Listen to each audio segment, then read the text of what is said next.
ہمیں تو کوئی اس طرح کے معاملات سے فرق نہیں پڑتا، ہم تو ہر وقت 100 دشمنوں سے ٹکر لیے بیٹھے ہیں، ایک آدھ اور بھی آ جاتا ہے تو کیا فرق پڑتا ہے، اے شمع تجھ پہ رات یہ بھاری ہے جس طرح، ہم نے تو ساری عمر ہی گزاری ہے اس طرح۔ خیر ہم چپ تھے کہ برباد نہ ہو گلستان کا سکون، ناداں یہ سمجھے ہم میں قوت گفتار نہیں ہے۔ مفتی راشد محمود رضوی صاحب انہوں نے جس انداز سے قبلہ امام جلالی زیدہ شرفہ کا ایک موقف پیش کیا اور قبلہ جلالی زیدہ شرفہ کے لحاظ سے یہ ثابت کیا کہ وہ فکر رضا پر نہیں ہیں اور مسلک اعلیٰ حضرت کے وہ باقی ہیں۔ حضرت کا موقف یہ ہے کہ قبلہ جلالی صاحب نے اعلیٰ حضرت کے بارے میں یہ موقف اپنایا ہوا ہے کہ اعلیٰ حضرت نے فتاویٰ حسام الحرمین چھپنے کے بعد پھر بھی یہ اعلان کیا تھا کہ ان مدعیان جدید کو ابھی تک مسلمان سمجھتا ہوں۔ اس سے جناب نے یہ نتیجہ نکالا کہ جلالی صاحب اعلیٰ حضرت کے رجوع کے قائل ہیں، فتاویٰ حسام الحرمین پر عقیدہ نہیں رکھتے، اور ایک تحریر میں جناب نے یا جناب کے کسی مقرب خاص نے یہاں تک لکھ دیا کہ جلالی صاحب نے یہ موقف دیا کہ اعلیٰ حضرت اپنے ہی فتاویٰ حسام الحرمین کے مطابق، چونکہ بعد میں ان کو کافر نہیں سمجھتے تھے، تو اس کافر نہ سمجھنے کی بنیاد پر من شک فی کفرہ و عذابہ فقد کفر کے تحت خود اعلیٰ حضرت بھی کافر قرار پاتے ہیں۔ یہ موقف بنا کر اعلیٰ حضرت کے بارے میں امام جلالی زیدہ شرفہ کا مفتی راشد محمود رضوی صاحب اور ان کی پوری ٹیم نے پیش کیا۔ خیر موقف انہوں نے ایک بنایا، حالانکہ موقف وہ ہوتا ہے جو متکلم خود اپنا بیان کرتا ہے۔ کبھی ایسا بھی ہوا ہے کہ ایک بندے کا نظریہ ہے اور اس کو بیان کرنے والے کوئی اور ہیں، اور جس بندے کا نظریہ ہے اس نے پوری دنیا میں فکر رضا اور افکار رضا کی دھوم مچائی ہوئی ہے، اور ساری دنیا اسے فکر رضا کے داعی کے نام سے جانتی ہے، اور افکار رضا سیمینار کا یہ سلسلہ جو امام جلالی زیدہ شرفہ نے شروع کیا، پوری دنیا میں اس طرح کا سلسلہ کسی نے ابھی تک نہیں کیا۔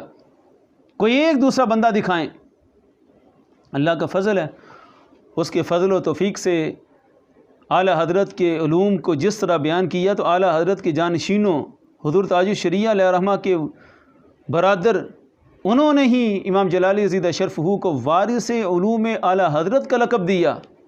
تو قبلہ جلالی صاحب زیدہ شرفہ کا موقف تو سب پر واضح ہے۔ اب ان حضرات نے ایک دعویٰ قائم کیا، اب اس دعوے کے لیے ان کے پاس کوئی دلیل تو لازمی ہونی چاہیے کہ جلالی صاحب نے کس موقع پر یہ بیان کیا اور کون سا ان کا خطاب ہے اور کہاں انہوں نے لکھا ہوا ہے یہ موقف۔ تو اس سارے موقف کو جو انہوں نے ثابت کیا، مفتی راشد صاحب نے، اس موقف کو ثابت کرنے کے لیے انہوں نے ایک خفیہ طور پر ریکارڈ کی جانے والی خیانت شدہ آڈیو پیش کی، اور اس آڈیو کو بھی انہوں نے اپنے آفیشیل چینل پر کلپ کے اندر چلایا کہ جلالی صاحب یہ بیان کر رہے ہیں۔ پہلی بات یہ کہ اس آڈیو کو بنیاد بنا کر جب پہلی دفعہ پروپیگنڈا شروع ہوا، یہ آڈیو تقریباً 2011-12 کی ہے، اتنے سال پرانی، اور وہ بھی خفیہ طور پر، اور جب یہ بات لوگوں تک پہنچائی گئی، مسئلہ صرف اتنا تھا، اس کی تفصیل ہم نے اپنی تحریر میں پیش کر دی ہے۔ وہ تحریر سب حضرات لازمی پڑھیں اور اسے اپنے پاس محفوظ رکھیں، اور جو بھی ہمارا موقف پوچھے، قبلہ جلالی صاحب کا موقف جاننا چاہے، اس کے سامنے وہ تحریر رکھی جائے۔ آڈیو ویڈیو کا کوئی اعتبار نہیں ہوتا، کسی وقت بھی یہ چینل اڑ جائیں، جتنے ہمارے دشمن ہمارے چینلوں کے پیچھے پڑے ہوتے ہیں، اس لیے تحریری طور پر ہم نے ریکارڈ کا حصہ بنا کر اپنا موقف خود پیش کر دیا۔ اس کا خلاصہ میں بیان کر دیتا ہوں، تفصیل آپ اس تحریر میں پڑھ سکتے ہیں۔ اعلیٰ حضرت کی ایک عبارت کو قبلہ جلالی صاحب نے تمہید ایمان سے نقل کر کے اس آڈیو کے اندر بیان کیا کہ اعلیٰ حضرت فرماتے ہیں کہ ان مدعیان جدید کو اب بھی مسلمان سمجھتا ہوں۔ مفتی راشد صاحب کہہ رہے تھے کہ یہ جلالی صاحب کی سٹیٹمنٹ ہے، جبکہ یہ اعلیٰ حضرت کی سٹیٹمنٹ ہے۔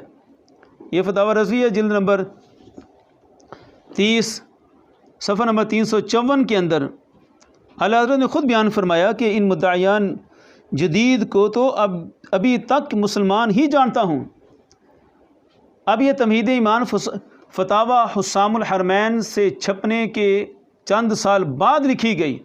جب اعلیٰ حضرت کے خلاف پروپیگنڈا ہوا کہ یہ تو بات بات پر کافر قرار دے دیتے ہیں، تو اعلیٰ حضرت نے پھر ان کے سامنے یہ مسئلہ رکھا کہ ظالموں، احمد رضا کو کہتے ہو کہ وہ بات بات پر کافر قرار دیتے ہیں؟ تم یاد کرو وہ وقت جب سبحان الصبح لکھی۔ اب سبحان الصبح فتوی حسام الحرمین سے پہلے لکھی گئی تھی۔ فرمایا یاد کرو وہ وقت، سبحان الصبح میں تمہاری اتنی کفریات ہونے کے باوجود پھر بھی کہا کہ ان مدعیان جدید کو تو ابھی تک مسلمان ہی جانتا ہوں، یعنی یہ وہاں لکھا تھا۔ اور اعلیٰ حضرت نے اپنی صفائی کے طور پر اسی عبارت کو حسام الحرمین کے فتوے کے بعد سبحان الصبح کی عبارت کو اسی تمہید ایمان میں ذکر کیا کہ میں نے تو یہاں تک صبر کیا، اتنے کفریات ہونے کے باوجود بھی ان کو مسلمان ہی لکھا۔ اب یہ لزوم اور التزام کے جتنے تقاضے ہوتے ہیں یہ اعلیٰ حضرت جانتے تھے، اور اعلیٰ حضرت نے پورے کرنے کے بعد جو ہے نا وہ بیان کیا۔ اب یہ عبارت اعلیٰ حضرت کی تھی، تفصیل آپ ہماری تحریر میں دیکھ سکتے ہیں۔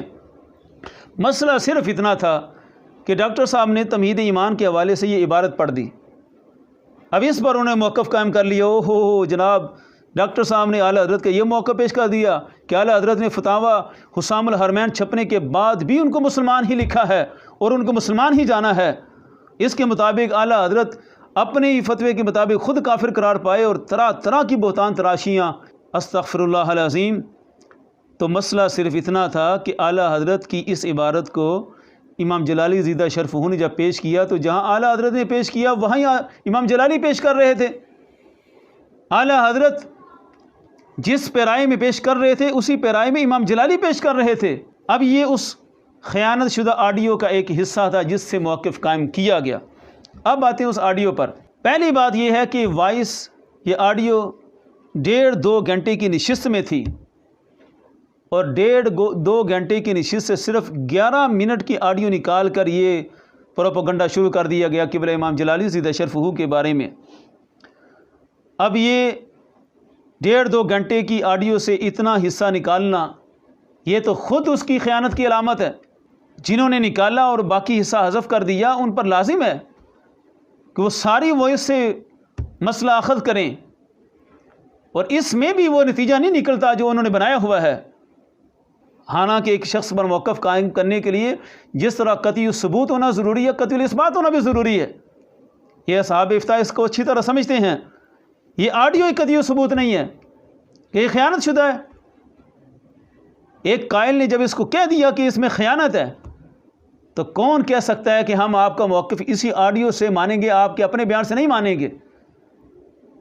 تھوڑی سی بھی اخلاقی ذمہ داری بھی بندے کے اندر ہو تو وہ بھی اتنا سمجھتا ہے کہ ایک بندے کا بیان ہے 1.5-2 گھنٹے کا، اس میں 11 منٹ نکال کر فیصلہ دے دیا جائے کہ بس یہی ہے، نہ آگے سے سننا ہے نہ پیچھے سے سننا ہے۔ اس کی واضح مثال میں نے اپنی تحریر میں دی۔ ایک خطیب کہہ دیتا ہے جناب صحابہ کرام شراب پیتے تھے، مسجدوں میں شراب پڑی ہوتی تھی، اور آگے اس نے جا کر کہا کہ پھر اللہ کا حکم آیا تو سب کچھ ختم ہو گیا۔ اور ایک بندہ وہ اتنا حصہ نکال کر کہے جناب دیکھو خطیب کہہ رہا تھا مسجدوں میں شراب ہوتی تھی، صحابہ پیتے تھے، اور آگے سارا کچھ حذف کر جائے تو اتنی بڑی خیانت سے کیا اس خطیب پر کوئی شرعی فتویٰ لگ جائے گا؟ سارے اس کو قرآن و سنت کا منکر قرار دیں گے۔ ایک دفعہ تو اس سے پوچھا جائے گا جناب آپ نے کیا بیان کیا تھا؟ اس سے پوچھے بغیر کوئی موقف قائم نہیں کیا جا سکتا۔ تو جلالی صاحب کے سامنے جب یہ آڈیو آئی تو جلالی صاحب نے فوراً اپنا موقف دیا کہ یہ میرا موقف نہیں ہے۔ جلالی صاحب کا یہ بھرپور سٹینڈ تھا کہ میرا یہ موقف نہیں ہے۔ اس آڈیو میں خیانت کر کے ایک من گھڑت موقف تیار کیا گیا۔ اب ظاہر بات ہے یہ عوام کو بتانا ضروری تھا، کیونکہ پروپیگنڈا کرنے والے پروپیگنڈا کر رہے تھے۔ عوام کو بیان کرنے کے لیے قبلہ امام جلالی زیدہ شرفہ نے پھر 2013 میں پہلا افکار رضا سیمینار منعقد کیا۔ اب اندازہ لگائیں کہ اس بات کا ازالہ تو 2013 میں ہو چکا۔ 2013 میں قبلہ امام جلالی زیدہ شرفہ نے خود اپنے موقف کو بیان کیا، اور بیان کر کے واضح کیا کہ وہ آڈیو خیانت شدہ ہے، اور اس خیانت شدہ آڈیو سے ہمارا موقف مت تسلیم کیا جائے۔ ہمارا موقف آج بھی سب پر واضح ہے، اور ہم دعوت دیں گے کہ سب حضرات ایک دفعہ اس افکار رضا سیمینار کو ضرور سنیں۔ انشاءاللہ جلد ہی قبلہ جلالی صاحب کے آفیشیل چینل پر بھی اسے اپلوڈ کیا جائے گا تاکہ اصل حقائق واضح ہوں۔ ایک بات، اب وائس بھی خیانت شدہ ہونے کے بعد قبلہ جلالی صاحب کی اس پر گرفت اور اپنا موقف خود بیان کرنا، یہ سب پر واضح ہے۔ بڑے بڑے علماء کے اشکالات تو اسی سے دور ہو گئے کہ جلالی صاحب اصل موقف اپنا یہ پیش کر رہے ہیں، لیکن یہ طبقہ قبلہ مفتی راشد صاحب اور کچھ اور ان کے ساتھ احباب ہیں کہ جو زور لگا رہے ہیں کہ جلالی صاحب کا وہ موقف نہیں جو وہ پیش کر رہے ہیں، بلکہ جلالی صاحب کا وہ موقف ہے جو ہم پیش کر رہے ہیں۔ یہ کیسا تماشا ہے کہ ایک قائل خود اپنا موقف بیان کر رہا ہے اور اس کا ماضی، اس کا مستقبل، اس کی ساری زندگی کھلی کتاب کی طرح ہے۔ 15,000 سے زائد خطبات اور پورے ملک کے تبلیغی دورے، جگہ جگہ خطابات، کسی ایک کوچے سے بھی ایک دلیل پیش کریں جس کو جلالی صاحب نے خود پیش کیا ہو، اور جلالی صاحب کی کسی بیان سے یہ ثابت ہو رہا ہو، ایسا تو وہ کبھی نہیں پیش کر سکے۔ اب بات آئی جب ہماری میٹنگ ہوئی، ویسے تو وہ میٹنگ صیغہ راز میں تھی لیکن صیغہ راز نہ رہا، اس کو بھی ہم بالتفصیل بیان کرتے ہیں کہ سب کچھ کیسے ہوا۔ مفتی ہاشم صاحب ان کے سامنے جب یہ بات ہوئی تو مسئلہ یہ آیا کہ یہ آڈیو خیانت شدہ ہے۔ وہاں یہ اعتراض اٹھایا گیا کہ اس میں خیانت کیا ہے۔ میں نے کہا ما قبل ما بعد، اس کا سارا لائیں گے تو اس کے بغیر کیسے بیان سنا جائے گا۔ وہاں انہوں نے کہا جی آپ بیان کریں ما قبل کیا ہے ما بعد کیا ہے، آپ اس آڈیو کا ما قبل ما بعد لے کر آئیں۔ میں نے کہا ہم کیسے لے کر آئیں؟ ہم تو تب لے کر آئیں جب ہماری ٹیم نے اس کو ریکارڈ کیا ہو۔ ہماری ٹیم نے جو 15,000 سے زائد خطبات ریکارڈ کیے ہیں ان میں سے کوئی چیز لے کر آئیں تو ہم ذمہ دار ہیں۔ ہم نے تو ریکارڈ ہی نہیں کیا، تکلیف مالا یطاق کی تو شریعت اجازت ہی نہیں دیتی۔ ایک چیز ہم نے ریکارڈ ہی نہیں کی اور ہمارے اوپر آ گیا کہ آپ اصل بیان لے کر آئیں۔ ہم ان کے ذمہ دار ہیں مکمل لانے کے جو ہم نے ریکارڈ کیے ہوئے ہیں۔ اب اصل بیان کو لانا تو مفتی راشد صاحب کی ذمہ داری تھی کہ یہ اصل مکمل بیان لے کر آئیں۔ انہوں نے کہا جی میرے پاس میں نہیں ہے۔ کس کے پاس ہے؟ کسی کے پاس میں نہیں ہے۔ ظاہر بات ہے کہ وہ اصل موجود ہوتا تو کبھی یہ خیانت کی نہ جاتی۔ جنہوں نے خیانت کرنی تھی انہوں نے سب کچھ حذف کر کے اسی کو رکھ کر اور پراپیگنڈا کا در جو ہے وہ کھولنا تھا اسے کھول دیا۔ اب ہر بندہ سمجھ سکتا ہے، یہ مفتیوں کا مسئلہ نہیں، عام بندہ بھی اس کو سمجھ سکتا ہے۔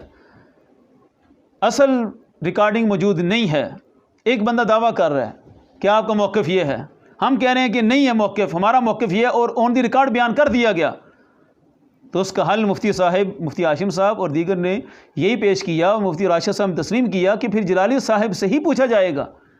ظاہر بات ہے قائل جب خود موجود ہے تو وہ بیان کرے گا کہ میرا اصل موقف کیا ہے۔ اس بات پر پھر اس میٹنگ کا خاتمہ ہوا جس کو وہ کہہ رہے تھے کہ مفتی ہاشم صاحب نے بھی یہ موقف پیش کیا کہ یہ واجب الازالہ ہے اور یہ اس طرح کرنا چاہیے۔ میٹنگ کا اختتام اس نقطے پر ہوا تھا کہ مفتی ہاشم صاحب مکمل افکار رضا بیان سنیں گے۔ مفتی راشد صاحب نے یہ بھی کیسے بیانی کر دی کہ مفتی ہاشم صاحب نے مکمل بیان سن کر بھی کہا کہ واجب الازالہ ہے، حالانکہ مکمل تو بیان ہی نہیں سنا۔ 2.5 گھنٹے کا وہ بیان تھا، 7.5 گھنٹے تو ہماری نشست کو ہو چکے تھے۔ تو مفتی صاحب نے کہا تھا میں گھر جاؤں گا، میں فرصت میں مکمل بیان سن کر پھر اپنی رائے قائم کروں گا۔ پھر ان کا موقف یہ تھا کہ پھر مجھے تشویش ہوئی، میرا حق بنتا ہے کہ میں قبلہ جلالی صاحب سے پوچھ سکوں کہ آپ کا موقف ما قبل اور ما بعد کیا ہے، اور ہم نے اللہ کے فضل سے کسی وقت بھی پیچھے ہٹنے کی نیت سے بات چیت نہیں کی، ہم نے کسی موقع پر بھی اس طرح کا انکار پیش ہی نہیں کیا۔ مفتی ہاشم صاحب نے کہا کہ مجھے پوچھنا ہے کہ پھر اس آڈیو سے پہلے کیا تھا بعد میں کیا تھا۔ میں نے کہا یہ تو جلالی صاحب ہی بیان کر سکتے ہیں۔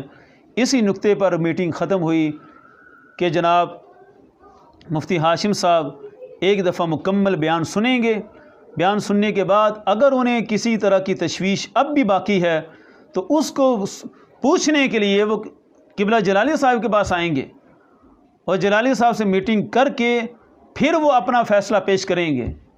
یہ اس میٹنگ کا اختتام تھا جس کو مفتی راشد صاحب نے کہا کہ بس فیصلہ ہو گیا، یہ ہو گیا، وہ ہو گیا، اتنی جلدی تو نہیں ہوا تھا۔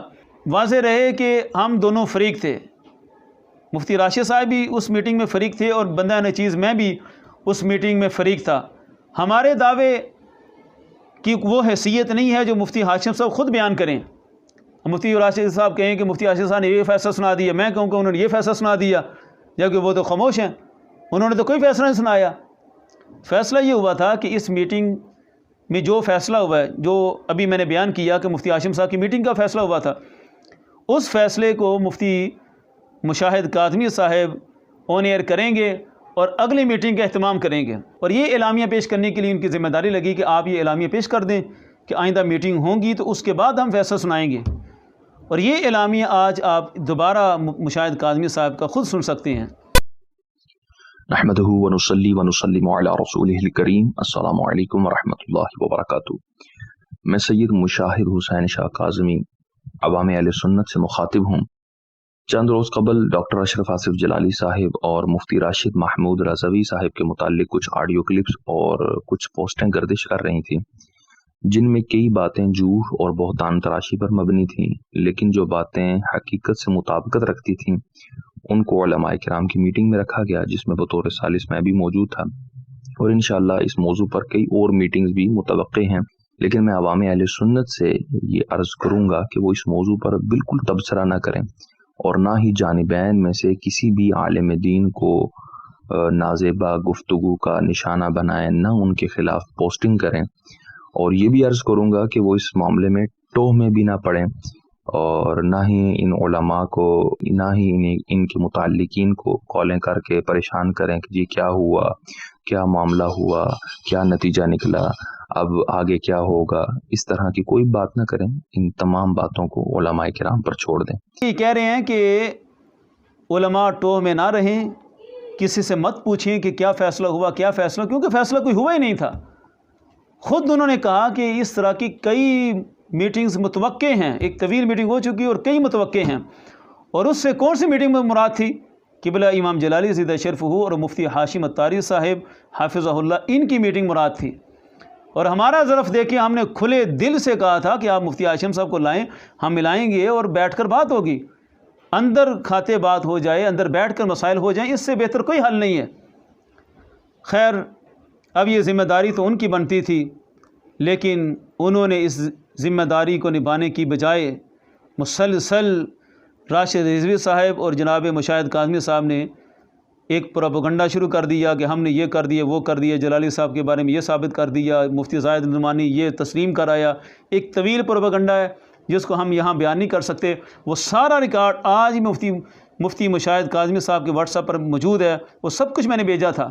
میں بار بار ان کے تلے کرتا رہا کہ شاہ صاحب آپ کیا کر رہے ہیں، آپ نے تو میٹنگ کروانی تھی، اور یہ مسلسل پروپیگنڈا ہو رہا ہے کہ جلالی صاحب کو تو ثابت کر دیا گیا کہ وہ فکر رضا سے دور ہیں، جلالی صاحب کے بارے میں زاہد نعمانی تسلیم کر رہا ہے کہ وہ معاذ اللہ گستاخی پر ہیں۔ اس طرح کی کبھی باتیں بھی میرے بارے میں کی گئی، لیکن افسوس کہ مشاہد کاظمی صاحب ان کو روکتے، نوٹس لیتے اور میٹنگ کی طرف بڑھتے۔ 3 مہینے ہم نے انتظار کیا، 3 مہینے وہ میٹنگ کی طرف نہیں آئے، بلکہ وہ پروپیگنڈا کا خود بھی حصہ بنتے رہے۔ جب میں نے پھر بالآخر کہا کہ حضرت آپ جو کر رہے ہیں نا، یہ بہت ظلم کر رہے ہیں، تو ان کا ایک ہی جواب تھا کہ آپ کو تو ویسے صدا سے دشمنی ہے۔ استغفر اللہ العظیم۔ انہوں نے پھر اپنا خاندانی تعصب نکالنے کے لیے خود یہ پروپیگنڈا کیا۔ اب ہماری طرف سے یہ باتیں لیک ہوئیں تو اس پر مشاہد صاحب کا کیا بیان تھا یہ بھی سن سکتے ہیں۔ ہاں، ہم نے خواص کو ضرور بتائی ہیں، علماء کو ضرور بتائی ہیں کہ جن کا حق بنتا تھا یہ باتیں پتہ کرنے کا، اور انہوں نے چونکہ تائید بھی کرنی ہے، انہوں نے تکذیب کرنی ہے، انہوں نے تصدیق کرنی ہے، تو ان کے یہ معاملات ہیں، تو علماء کا تو حق بنتا ہے وہ یہ باتیں جانیں۔ تو میں ایز اے ثالث ہونے کے میں نے دونوں فریقین کی رعایت کرتے ہوئے علماء کو وہ باتیں ساری بتائی ہیں، ٹھیک ہے، اور یہ ان کا حق بنتا تھا۔ اب یہ جناب خود بیان کر رہے ہیں کہ ہم نے علماء کو بیان کیا اور خواص کو۔ خواص کون تھے؟ جو بھی ان کے پاس بیٹھ جاتا وہ خاص تھا۔ پہلے خود ہی کہا کہ یہ میٹنگ ہوگی تو اس کے بعد جو ہم کوئی فیصلہ دے سکتے ہیں، لیکن خود تسلیم کیا کہ ہم پروپیگنڈا کا حصہ رہے ہیں اور ہم نے جلالی صاحب کے خلاف بھرپور پروپیگنڈا بیان کیا ہے اور ہر ایک کو بیان کیا ہے۔ خواص وہی تھا جو پاس بیٹھ گیا، بس وہی خاص تھا۔ اب یہ ساری زیادتی کس کی طرف سے ہوئی؟ آج مفتی راشد صاحب باتیں کر رہے تھے کہ ہم نے بڑی کوشش کی کہ اندر کھاتے معاملہ طے ہو جائے، سوشل میڈیا پر نہ آئے. یہ ساری کوششیں تو ہم نے کی. کس حد تک ہم برداشت کرتے رہے. میرے بارے میں یہاں تک وائرل کیا گیا کہ زاہد نعمانی کو خطا اجتہادی پر ایک دلیل بھی نہیں آتی. اور یہ پھر مشاہد کاظمی صاحب نے یہ آن ایئر بھی بیان کیا. استغفر اللہ العظیم. یہ تو سننے والے خود ہی فیصلہ کر سکتے ہیں کہ ان 3 سالوں میں اس سے بڑا جھوٹ تو کوئی نہیں ہوگا. یہ ہمارے دلائل کے سامنے تو مفتی انا صبی جمیل صدیقی 14 سالہ خطابت والی مسجد چھوڑ کر بھاگ گیا. مفتی چمن زمان چھپن چھپان بن گیا. عرفان شاہ لودھراں کی کماتوں میں جا چھپا. کوئی ایک بندہ بھی سامنا نہ کر سکا. لیکن ان کو جھوٹ بولنا تھا، وہ مسلسل بولتے رہے. مفتی راشد صاحب کے اگلے الزام پر آتے ہیں.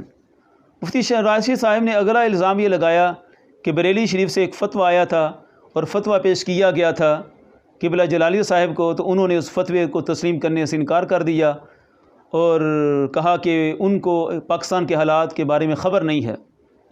مسئلہ کیا تھا؟ مفتی راشد صاحب یہ بھی بیان کریں کہ وہ فتویٰ کن کن کے سامنے پیش ہوا. اس زمانے میں فکر رضا کے جو بڑے مراکز تھے ان کے سامنے بھی پیش ہوا تھا.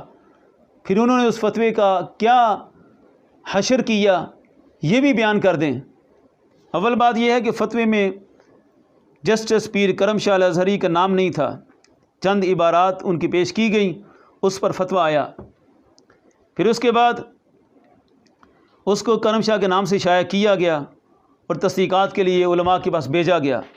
قبلہ جلالی صاحب کا جو موقف ہے وہ آج بھی ہم نے اس تحریر میں واضح کیا کہ اس مذکور شخص کی غلطیاں آج بھی غلطیاں ہی ہیں.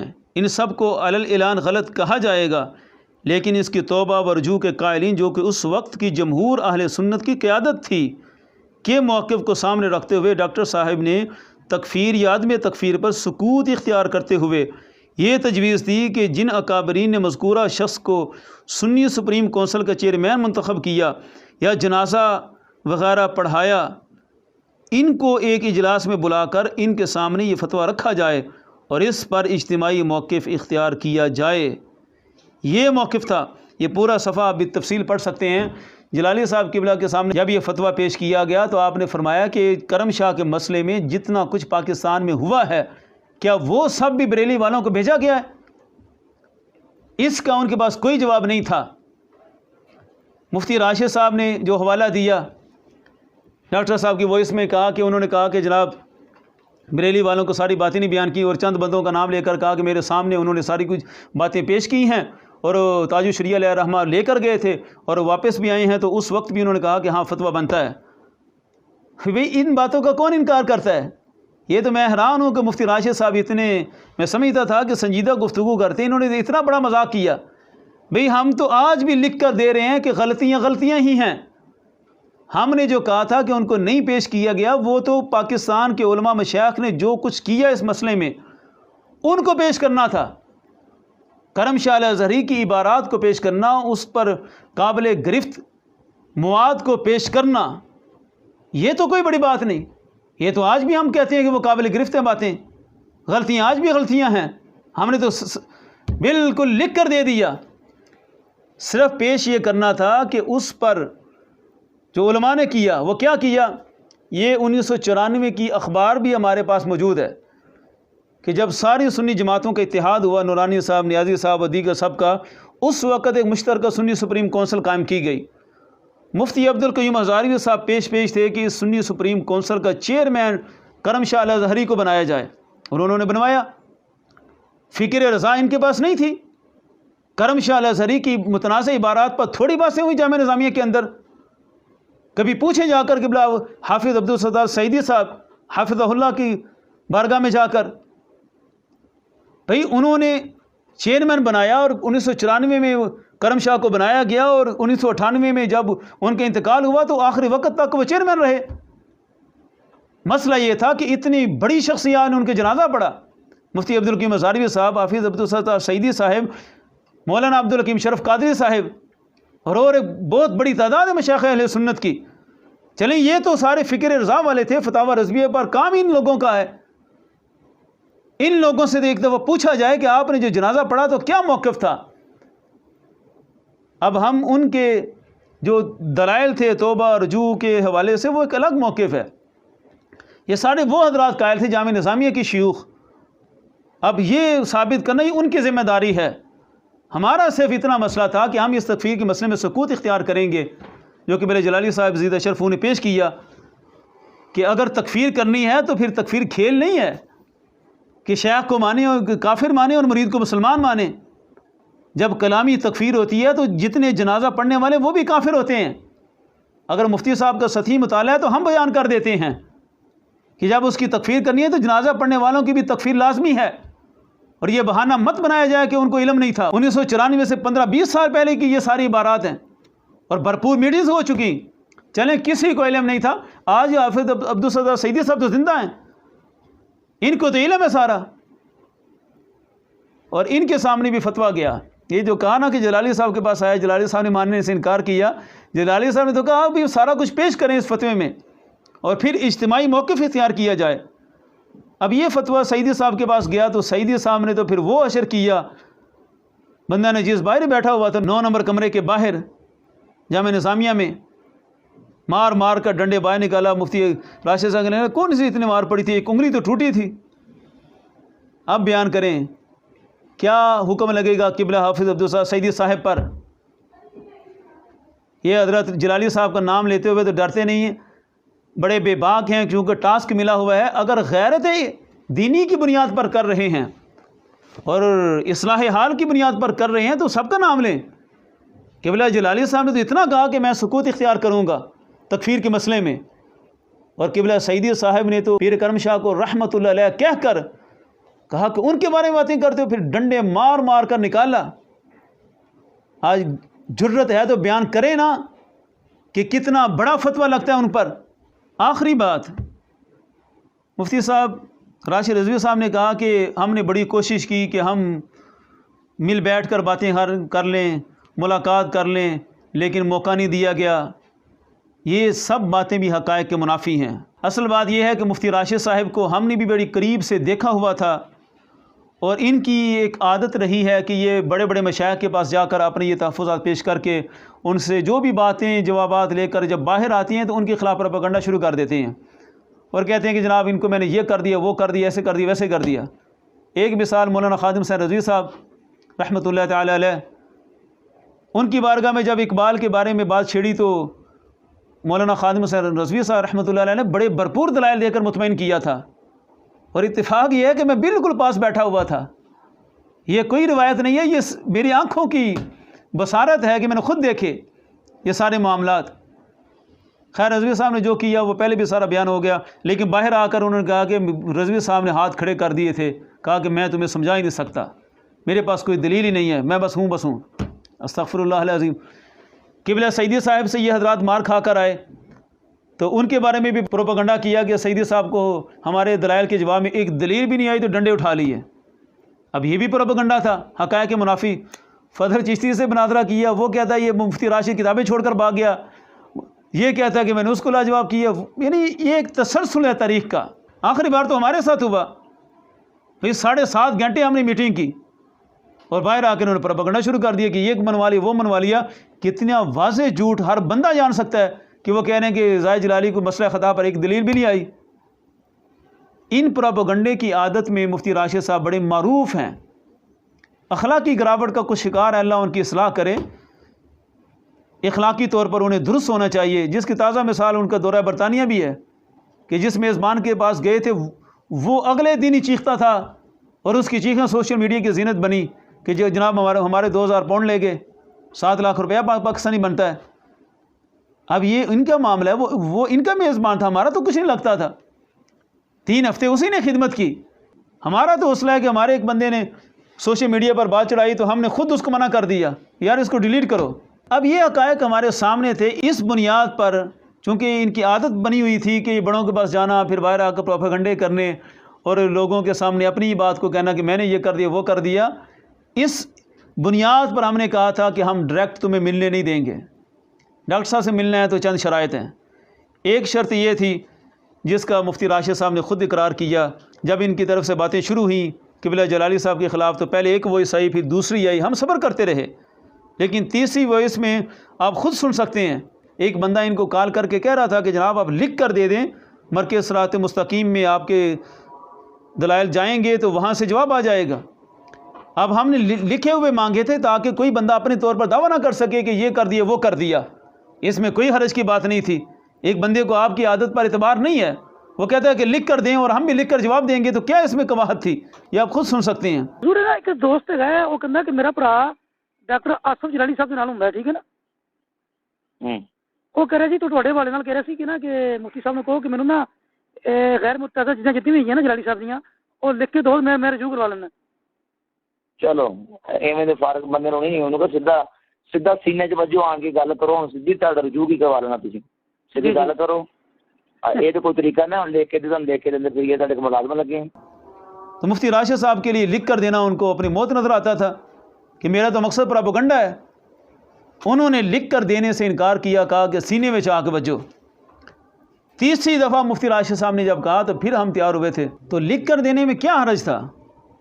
لیکن مفتی راشد صاحب کا مقصد تو پراپیگنڈا تھا، انہیں اپنا پراپیگنڈا سارا ناکام ہوتا نظر آتا تھا، وہ لکھ کر دینے کے لیے تیار نہیں ہوئے۔ پھر ہم جب میٹنگ کے لیے گئے، وہاں بھی یہی آیا کہ میٹنگ ہو تو مسئلہ حل ہوگا۔ وہاں بھی ہم نے کہا حضرت میٹنگ کرنی ہے تو پھر مفتی ہاشم صاحب تشریف لے آئیں اور جلالی صاحب سے بات چیت کر لیں اور سارے مسائل جو ہے نا وہ اندر کھاتے ڈسکس کر لیں، کوئی مسئلہ نہیں ہے، مفتی ہاشم صاحب آئیں، ہم انتظام کرتے ہیں سارا۔ وہاں مفتی راشد رضوی صاحب نے اس بات کو تسلیم کیا کہ بالکل درست ہے، مفتی ہاشم صاحب میٹنگ کریں اور یہ مسائل حل کریں۔ ہم تو انتظار ہی کرتے رہے کہ مفتی ہاشم صاحب میٹنگ کریں، لیکن افسوس کہ بجائے اس کے کہ مفتی ہاشم صاحب کی میٹنگ کا کوئی ارینج کیا جاتا، مفتی راشد محمود رضوی صاحب نے مشاہد کاظمی صاحب کو بھی ساتھ ملایا اور ان کو بھی خراب کرتے ہوئے پروپیگنڈا اور کذب بیانی کی طرف لگا دیا۔ یہ تو بلا ہو ان کے بڑوں کا کہ انہوں نے روکا۔ اور آج ہم یہ بھی بیان کرتے ہیں، اگرچہ یہ ہمارے پاس بات امانت تھی بڑے قریبی ذرائع سے، کہ جب مفتی مشاہد کاظمی صاحب مسلسل کذب بیانیاں کر رہے تھے اور اس میٹنگ کے حوالے سے غلط تاثر دیتے جا رہے تھے، حالانکہ ان کی ذمہ داری تو اس میٹنگ کا ارینج بنتی تھی مفتی ہاشم صاحب کی اور جلالی صاحب کی، ایک دفعہ بھی انہوں نے مجھ سے رابطہ نہیں کیا۔ اب انہوں نے جب یہ مسلسل پروپیگنڈے کیے اور میرے خلاف انہوں نے مسلسل 2 دفعہ کذب بیانیاں کی، مجھے بڑا مجبور کیا گیا بڑے علماء کی طرف سے کہ جناب آپ خاموشی اختیار کر جائیں، سوشل میڈیا کی زینت نہ بنائیں۔ میں نے سب کی باتوں کو سنا، لیکن خاص طور پر جس بات نے مجھے مجبور کر دیا کہ اب میں خاموش ہو جاؤں، وہ قبلہ امیر اہل سنت کا یہ پیغام تھا کہ جب بڑے ہی ذمہ دار شخص نے مجھے یہ بیان کیا کہ مشاہد صاحب کو روکنے والے خود امیر اہل سنت ہیں، ان کو بڑے بڑے روک رہے تھے لیکن جھوٹ بولنے سے باز نہیں آ رہے تھے۔ بالآخر امیر اہل سنت نے خود فون کر کے ان کو کہا کہ تم نے زاہد نعمانی یا قبلہ امام جلالی عزیز شرفو کے خلاف کوئی بات نہیں کرنی۔ یہ بات جب مجھ تک پہنچی تو پھر میں نے کہا کہ افسوس کہ ان کی بچگانہ حرکت کی وجہ سے ہمارے کتنے کتنے بڑے اضطراب میں چلے گئے۔ جب انہوں نے منع کیا تو تب ہم رک گئے۔ ہم نے کہا اگرچہ وہ ہم تک اپنا پیغام تو نہیں پہنچا سکتے، ہمارا چونکہ ڈائریکٹ واسطہ نہیں ہے، لیکن ہمیں اتنا تو اندازہ ہو گیا کہ ان کی دل کی خواہش کیا ہے۔ ہم تو صرف امیر اہل سنت کی دل کی خواہش کی بنیاد پر خاموش ہو گئے کہ ظاہر بات ہے وہ ان کو تو چپ کرا رہے ہیں چونکہ ان کے مرید ہیں، لیکن ہمیں بھی احترام کرنا چاہیے اپنے مشائخ کی خواہشات کا، حالانکہ وہ آخری بھی واردات کر کے چپ ہوئے تھے۔ اب آج جو لوگ باتیں کر رہے ہیں کہ مفتی ہاشم صاحب نے یہ فیصلہ سنا دیا تھا، تو ہم ان سے پوچھیں گے کہ کیا مفتی ہاشم صاحب کا اور امیر اہل سنت کا فیصلہ الگ الگ ہوتا ہے؟ کیا شیخ کا اور مرید کا نظریہ الگ الگ ہے؟ اگر یہ اصلاح کار کے لیے نکلے تھے مفتی مشاہد کاظمی صاحب اور ساتھ مفتی راشد صاحب نے ان کو ساتھ ملایا ہوا تھا، تو جو امیر اہل سنت اصلاح کار سے روک رہے تھے ان کا کیا شرعی حکم ہوگا؟ کچھ خدا خوفی کر کے حق بیان کریں۔